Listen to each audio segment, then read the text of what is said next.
बिस्मिल्लाहिर्रहमानिर्रहीम। अस्सलाम वालेकुम स्टूडेंट्स।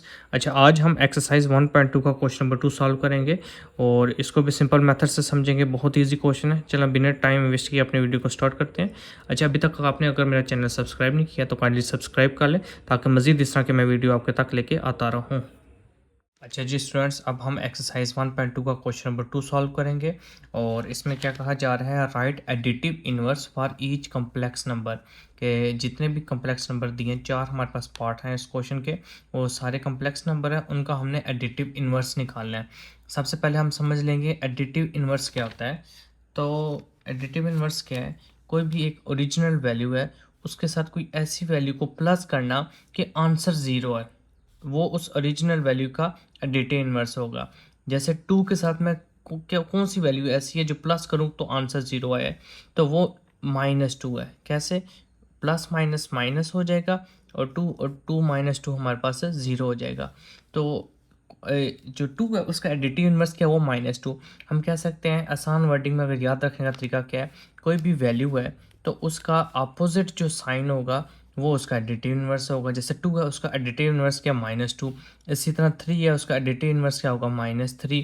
4 है तो 4 का एडिटिव इनवर्स क्या होगा, -4। ठीक है, तो चल अभी क्वेश्चन को सॉल्व करते हैं। सबसे पहले हम क्या करेंगे, इसको हम z के जो हमारे पास वैल्यू है इसको z के लेट कर लेंगे। तो लेट, अब z के लेट कर लिया 2 अयोटा। अच्छा, अब हमने इसका एडिटिव इनवर्स निकालना है, तो z का एडिटिव इनवर्स क्या होगा, -z, तो इधर माइनस आ जाएगा। इसी तरह 3 का एडिटिव इनवर्स क्या होगा, -3। मैंने बताया कि एडिटिव इनवर्स के अपोजिट साइन कर देना, अगर प्लस है तो माइनस और माइनस है तो प्लस। इसी तरह 2 अयोटा इसके साथ प्लस है तो इसका एडिटिव इनवर्स क्या हो जाएगा, माइनस, और ये हमारे पास आंसर आ गया। चैलेंज स्टूडेंट्स, आप क्वेश्चन नंबर 2 का पार्ट नंबर 2 करेंगे और ये भी ऊपर वाले क्वेश्चन की तरह है, एडिटिव इनवर्स इसका भी निकालना है। तो मैंने आपको पहले बताया एडिटिव इनवर्स क्या होता है, कोई भी वैल्यू है उसका उसको ऑपोजिट साइन के साथ लिख देना, उसका एडिटिव इनवर्स होता है। जैसे 2 है उसका एडिटिव इनवर्स -2 होगा और 3 है उसका एडिटिव इनवर्स -3 होगा, और अगर -3 है तो उसका एडिटिव इनवर्स +3 होगा। तो इसी को ध्यान में रखते हुए सवाल को भी सॉल्व करते हैं। सबसे पहले हम लेट कर लेंगे z के इक्वल इस सारी वैल्यू को, तो इस कम्प्लेक्स नंबर को हम z के इक्वल पहले कर लिया है, तो z = 4 - 3 अयोटा आ गया।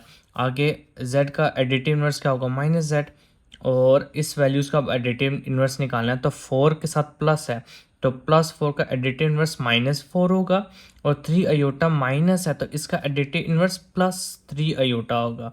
इसी तरह हमारा आंसर आ गया है। अच्छा जी स्टूडेंट्स, अब हम जो है एक्सरसाइज 1.2 के क्वेश्चन नंबर 2 का तीसरा पार्ट करेंगे और इसको भी हम सिंपल मेथड से सॉल्व करेंगे। तो हमारे पास वैल्यू है, सबसे पहले लेट कर देंगे इसको z के equal 5 - 7 iota as it is आ जाएगा। अब इसका एडिटिव इनवर्स निकालना है, तो मैंने आपको पहले बताया एडिटिव इनवर्स क्या है कि वैल्यू जो भी है उसको उसी वैल्यू के साथ लिखना पर साइन चेंज करके। जैसे z है तो z का एडिटिव इनवर्स क्या होगा, -z। इसी तरह 5 प्लस है और इसका एडिटिव इनवर्स होगा -5, और हमारे पास है, और 7 अयोटा है इसके साथ माइनस है तो इसका एडिटिव इनवर्स +7 अयोटा होगा।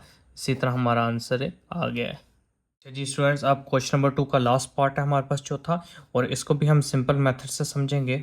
सबसे पहले हम जो है लेट कर लेंगे इसको z के इक्वल, कम्प्लेक्स नंबर को हमने z के इक्वल कर लिया, सारी वैल्यू एज इट इज़ आ जाएगी। उसके बाद हम इसका एडिटिव इनवर्स निकालेंगे, तो एडिटिव इनवर्स क्या, साइन चेंज कर देना है। z का एडिटिव इनवर्स क्या हो जाएगा, -z। इसी तरह 2/3 है इसके साथ साइन है माइनस, और एडिटिव इनवर्स इसका क्या होगा, पॉजिटिव, तो ये प्लस हो जाएगा, तो प्लस साथ लिखने की ज़रूरत नहीं है। इसी तरह 5/4 अयोटा इसके साथ साइन है प्लस, और इसका एडिटिव इनवर्स माइनस हो जाएगा, और -5/4 अयोटा हमारा आंसर आ गया है। अच्छा जी, क्वेश्चन नंबर 3 में क्या कहा जा रहा है, find multiplicative inverse for each complex number. हमने हर कम्प्लेक्स नंबर के क्या निकालना है, अब मल्टीप्लिकेटिव इनवर्स। तो जैसे क्वेश्चन नंबर 2 में हम जो है वो एडिटिव इनवर्स फाइंड किया था, इसमें हमने मल्टीप्लिकेटिव इनवर्स फाइंड करना है। अब मल्टीप्लिकेटिव इनवर्स क्या होता है उसको देख लेते हैं सबसे पहले। तो जैसे एडिटिव इनवर्स में क्या हमने देखा था कि कोई भी वैल्यू है उसके साथ कोई ऐसी वैल्यू को प्लस करें कि आंसर ज़ीरो आए, तो वो जो वैल्यू आएगी वो इस वैल्यू का एडिटिव इनवर्स होगा। मल्टीप्लिकेटिव इन्वर्स किसे कहते हैं कि कोई भी वैल्यू है उसका मल्टीप्लिकेटिव इन्वर्स क्या होगा कि कोई भी इस ऐसी वैल्यू के साथ उसको मल्टीप्लाई करना जिसका आंसर 1 आए, तो वो वैल्यू जो है इस वैल्यू का मल्टीप्लिकेटिव इन्वर्स होगा। तो अब 2 के साथ कौन सी वैल्यू है जिसको हम मल्टीप्लाई करें तो आंसर हमारा 1 आएगा, तो वो रेसिप्रोकल होता है। रेसिप्रोकल किसे कहते हैं, जैसे ये 2 है तो 2 का रेसिप्रोकल होगा 1/2। 1/2 कैसे आया कि 2 है जिसके नीचे कुछ ना उसके नीचे 1 होता है, तो इसकी जब जगह चेंज कर देंगे एक्चुअली वही रेसिप्रोकल होता है। रेसिप्रोकल में हम जगह को चेंज कर देते हैं, तो 2 का रेसिप्रोकल 1/2 हुआ। इसी तरह 3 है तो 3 का रेसिप्रोकल होगा 1/3। ठीक है, तो ये 1/3 3 का रेसिप्रोकल, जो रेसिप्रोकल का वही मल्टीप्लिकेटिव इन्वर्स है। कैसे, अब 2 है तो 2 का रेसिप्रोकल हमारे पास है 1/2 और यही इसका मल्टीप्लिकेटिव इन्वर्स है। क्यों, क्योंकि 2 2 से कट जाएगा और पीछे हमारे पास क्या रह जाएगा 1, तो हमारा आंसर 1 आ गया। तो मल्टीप्लिकेटिव इन्वर्स में क्या होता है कि कोई भी वैल्यू है उसके साथ कोई ऐसी वैल्यू को मल्टीप्लाई करवाएं कि आंसर हमारा 1 आए, तो वो कौन सी वैल्यू हो सकती है, उसका रेसिप्रोकल। रेसिप्रोकल का मतलब जगह चेंज कर देना उस वैल्यू का, तो वो उसका रेसिप्रोकल। अच्छा, मज़ीद इसको सॉल्व करने के हम एक और एग्जांपल से समझ लेते हैं तो हमें ज़्यादा अच्छी तरह समझ आ जाएगी। जैसे फ़र्ज़ करो कि हमने इसको z के लेट कर लिया है और ये हमारे पास वैल्यू है, कोई भी वैल्यू बिल्कुल ले लेते हैं a प्लस बी अयोटा। ठीक है, a प्लस बी अयोटा। अब इसका मल्टीप्लिकेटिव इन्वर्स z का मल्टीप्लिकेटिव इन्वर्स क्या होगा 1/z। इसी तरह a प्लस बी अयोटा का मल्टीप्लिकेटिव क्या होगा 1 प्लस बी अयोटा। ठीक है, उसकी जगह चेंज कर लेनी है। ठीक है, तो वो उसका मल्टीप्लिकेटिव इन्वर्स होगा। अच्छा, z है, z की पावर इधर क्या है 1, जिसकी पावर कुछ ना 1, तो ये ऊपर जाएगा तो इसकी पावर माइनस में हो जाएगी -1। तो z को हम इस तरह भी लिख सकते हैं, z की पावर मतलब z का जो मल्टीप्लिकेटिव इन्वर्स है उसको हम z -1 से भी रिप्रेजेंट कर सकते हैं। ठीक है, तो अब सवाल को सॉल्व करते हैं तो आपको अच्छी तरह समझ आएगी। पहला क्वेश्चन है, इसको सॉल्व करते हैं। अच्छा, सबसे पहले हम इसको भी लेट कर लेंगे z के, तो ये वैल्यू है इसको हमने z के लेट कर लिया। आगे अब हमने इसका मल्टीप्लिकेटिव इन्वर्स निकालना है, तो z का मल्टीप्लिकेटिव इन्वर्स क्या होगा 1/z होता है, लेकिन हम 1/z को हम z की पावर -1 भी लिख सकते हैं। और इसका 4 + 5 अयोटा का जो है मल्टीप्लिकेटिव इन्वर्स को क्या, इसका रेसिप्रोकल, तो 4 + 5 अयोटा, ऊपर 1 आ जाएगा नीचे 4 + 5 अयोटा, ये इसका मल्टीप्लिकेटिव इन्वर्स आ गया। अच्छा, अभी हमारा आंसर नहीं आया, क्यों, जैसे क्वेश्चन नंबर 2 में हम एडिटिव इन्वर्स से वैल्यू फाइंड करते थे और हमारा आंसर आ जाता था, इसमें हमने थोड़ा सा मज़ीद सॉल्व करना है। क्यों, क्योंकि देखें बच्चे डिनोमिनेटर में अयोटा आ रही है, तो अयोटा डिनोमिनेटर में नहीं आना चाहिए, तो उसको हमने जो है वो कैंसिल करना है। तो उसके लिए क्या तरीका है, हम इसको रैशनलाइज कर देंगे। रैशनलाइज, उम्मीद है कि आपको रैशनलाइज आता होगा। रैशनलाइज सिंपल जो है, हम क्या करते हैं कि वैल्यू को लिखेंगे ऊपर भी और नीचे भी, लेकिन साइन जो है वो अपोजिट लिखेंगे। जैसे मिड में प्लस है तो इधर भी माइनस और नीचे भी माइनस हम लिखेंगे। अच्छा, आगे z inverse as it is, अब ऊपर वाली वैल्यू ऊपर से मल्टीप्लाई होगी तो 4 - 5 अयोटा इक्वल 1। अच्छा जी, आप नीचे जो है वो फार्मूला बन जाएगा। अगर आपने जो है क्वेश्चन नंबर 2 में से समझा तो आपको पता है कि इधर भी पहले भी इसी तरह की फॉर्म बननी, तो हमने इसको क्लोज कर दिया था। दोबारा समझ लेते हैं कौन सा फार्मूला, a - b और a + b, तो ये इक्वल होता है a²। इसको क्लोज फार्मूले करें तो ये होता है a² - b²। तो अब ये देखें कि दो वैल्यू है और दोनों अपोजिट साइन है, प्लस और माइनस, तो ये हमारे पास फार्मूला क्लोज हो जाएगा। a², इधर a² क्या है, फर्स्ट वाली 4 का स्क्वायर माइनस सेकेंड वाली वैल्यू 5 अयोटा का स्क्वायर। अच्छा जी, अब z inverse as it is equal 4 - 5 iota as it is, और 4 का स्क्वायर 16 होता है, वो 16 लिख लेंगे, माइनस और 5 का स्क्वायर 25 होता है, और iota square as it is, ये स्क्वायर दोनों के ऊपर सेपरेट कर लेंगे। अब 4 as it is minus 5 iota as it is, नीचे 16 हो जाएगा -25, और अयोटा स्क्वायर जो होता है वो इक्वल होता है -1 के, तो अयोटा स्क्वायर की जगह -1। अच्छा जी, नेक्स्ट अब ऊपर 4 - 5 अयोटा एज इट इज़ रहेगा, 16 एज इट इज़। अब 25 1 ज़ा 25 और माइनस माइनस प्लस हो जाएगा, ये 25 आ जाएगा, is equal z inverse as it is रहेगा, और ऊपर 5 अयोटा एज इट इज़ रहेगा, और नीचे इनको अगर प्लस करेंगे तो ये हमारे पास जो है 41 बन जाएगा। अब देखें, इसको पहले क्वेश्चन जो फर्स्ट में किया था इसको फॉर्म में a प्लस बी योटा की फॉर्म में लिख लेंगे। तो 41 दोनों के नीचे है, डिनोमिनेटर है, तो ये दोनों के नीचे सेपरेट कर लेंगे, ऊपर वाली 4 के नीचे भी और 5 योटा के भी। तो ये 4 के नीचे 41 आ जाएगा, माइनस 5 अयोटा और 41 आ जाएगा, और ये हमारा आंसर है, आ गया। अच्छा जी स्टूडेंट्स, अब जो है हम जो है 1.2 के क्वेश्चन नंबर 3 का दूसरा पार्ट करेंगे, और इसको भी उसी मेथड से समझेंगे। बहुत सिंपल मेथड है। इसमें भी सबसे पहले हम लेट कर लेंगे इस वैल्यू को z के, z आ जाएगा 6 प्लस 2 अयोटा। अच्छा, अब इसका मल्टीप्लिकेटिव इन्वर्स निकालना है, तो हमें पता है मल्टीप्लिकेटिव इन्वर्स क्या होता है, उस वैल्यू का रेसिप्रोकल। रेसिप्रोकल का मतलब जगह चेंज कर देना। तो z का रेसिप्रोकल है, अब z का 1/z होता है, लेकिन 1/z को हम z इन्वर्स भी लिख सकते हैं। उसके बाद जो x6 प्लस 2 अयोटा, इसका रेसिप्रोकल जो है वही इसका मल्टीप्लिकेटिव इन्वर्स होगा, तो इसका रेसिप्रोकल होता है 1/6 प्लस 2 अयोटा। तो उसको नीचे ले आएंगे, नीचे वाली वैल्यू को ऊपर ले जाएंगे। तो अब आगे, अब इतना आंसर नहीं है, मज़ीद इसको सॉल्व करना है। क्यों? क्योंकि नीचे डिनोमिनेटर में अयोटा आ रहा है और अयोटा को ख़त्म करना है, तो हम मेथड अप्लाई करेंगे रैशनलाइजेशन। तो इसको रैशनलाइज कर लेंगे। तो रैशनलाइज में हम क्या करते हैं, नीचे ये value as it is multiply करेंगे, नीचे वाली वैल्यू को हम लिखेंगे, ऊपर भी लिख लेंगे और नीचे भी, लेकिन अपोजिट साइन से। बीच में प्लस है तो हम साइन क्या लगा लेंगे, माइनस। अब ऊपर वाली वैल्यू ऊपर से मल्टीप्लाई हो जाएगी, z inverse as it is. उसके बाद ऊपर वाली वैल्यू ऊपर से मल्टीप्लाई होगी, तो 6 minus 2 iota as it is आ जाएगा, और नीचे फार्मूला बन जाएगा, एक बार प्लस में एक बार माइनस में। तो इसे क्लोज करेंगे तो a square minus b square बनेगा। तो a स्क्र इधर 6 है तो इधर 6 का स्क्वायर, माइनस b इधर 2 अयोटा का स्क्वायर है, तो 2 अयोटा का स्क्वायर आ गया। दोबारा समझ लें कैसे आया, इधर ये फार्मूला लग रहा है a प्लस बी और a माइनस बी। तो ये फार्मूला क्लोज करें तो क्या बनता है, ए स्क्र माइनस बी स्क्र, मतलब फर्स्ट वाली वैल्यू का स्क्वायर। तो इधर फर्स्ट 6 है, उसका स्क्वायर लिख लिया, बीच में माइनस है, फार्मूले माइनस लगा दिया। B square, b second value है, तो सेकंड 2 अयोटा तो 2 अयोटा का स्क्वायर। तो ये हमने फार्मूला क्लोज कर लिया इसमें। अब अच्छा जी नेक्स्ट, अब z inverse as it is equal to, और 6 minus 2 iota as it is रहेगा। 6 का स्क्वायर 36 होता है, माइनस एज इट इज़, और अब ये 2 का स्क्वायर 4 हो जाएगा, और अयोटा स्क्वायर उसके ऊपर भी, अयोटा के ऊपर भी तो स्क्वायर है, तो अयोटा स्क्वायर हमें पता है वो इक्वल होता है -1 के। तो अयोटा स्क्वायर की जगह हम -1 पुट कर देंगे। अब z inverse as it is रहेगा is equal to 6 minus 2 iota as it is, 36 as it is. अब 4 1 ज़ा 4 और माइनस माइनस प्लस हो जाएगा, और इधर 4 आ जाएगा। अब z इनवर्स को एज इट इज़ लिख लेंगे, 6 minus 2 iota as it is, और 36 प्लस 4 हमारे पास 40 हो जाता है, 40 लिख लेंगे।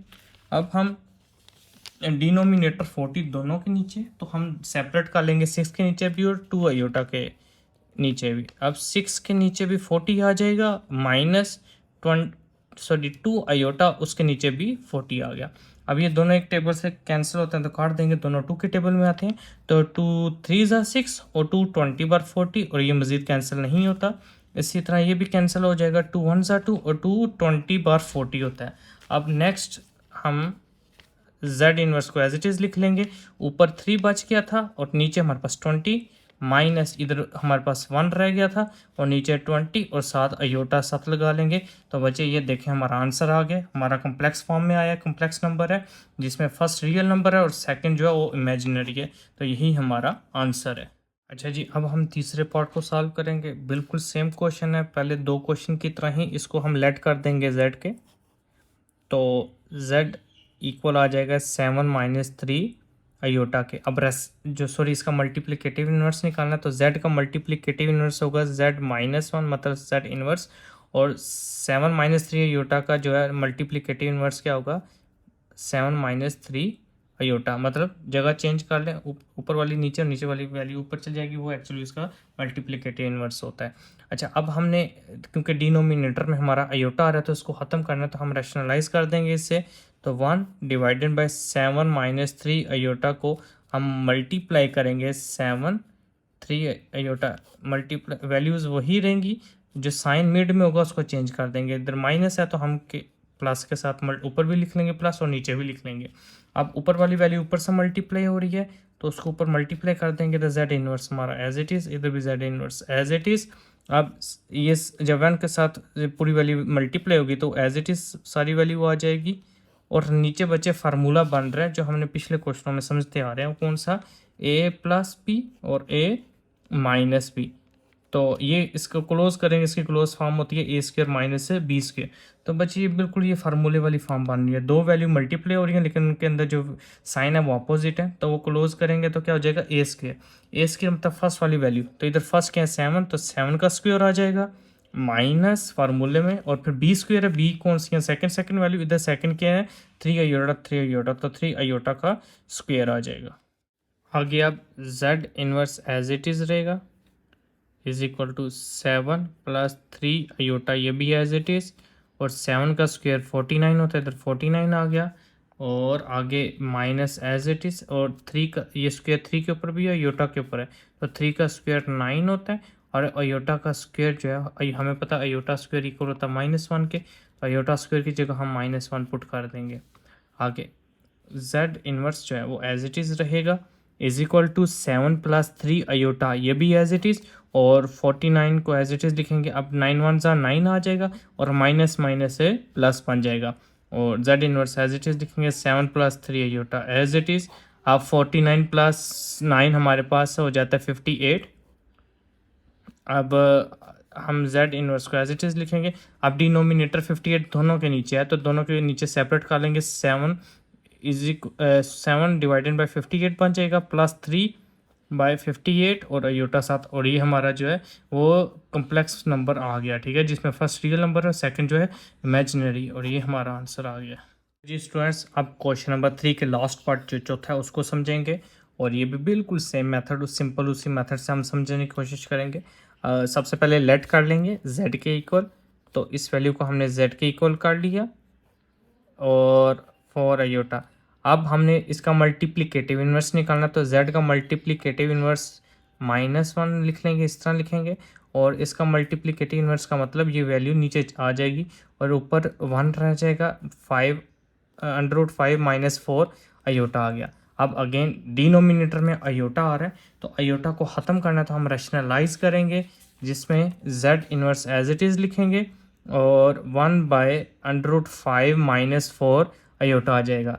और रैशनलाइज का तरीका क्या है, मल्टीप्लाई करना है, ऊपर भी वैल्यू सेम लिखनी है और नीचे भी, लेकिन मिड में साइन जो अपोजिट रखेंगे, जैसे इधर माइनस है तो इधर प्लस लिखेंगे, और सेम नीचे भी इसी तरह लिख लेंगे।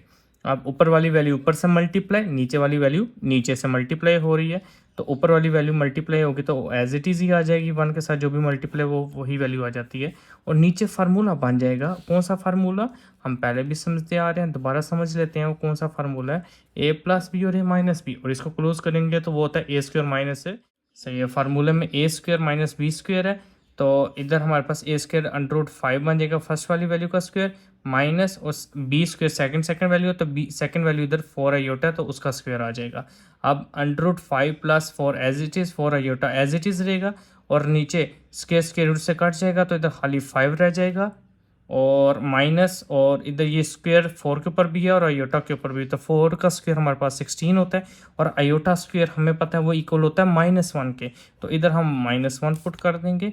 इसी तरह z इनवर्स हमारा एज इट इज़ रहेगा, √5 भी as it is, plus 4 iota as it is, 5 और 16 1 ज़ा 16, और माइनस माइनस हमारा प्लस हो जाएगा। आगे अब सारी z inverse as it is, √5 + 4 iota as it is, और 16 + 5 हमारे पास 21 होता है, 21 लिख लेंगे। अब डिनोमिनेटर 21 जो है वो दोनों के नीचे है, फिर √5 के नीचे भी आ जाएगा और 4 आयोटा के नीचे भी सेपरेट हम लिख करके लिख लेंगे, तो √5 divided by 21 + 4 iota divided by 21। तो स्टूडेंट्स देखें हमारा आंसर आ गया, ये एक कॉम्प्लेक्स फॉर्म बन गई है, और जिसमें फर्स्ट रियल वैल्यू और सेकंड इमेजिनरी है, और यही हमारा आंसर है।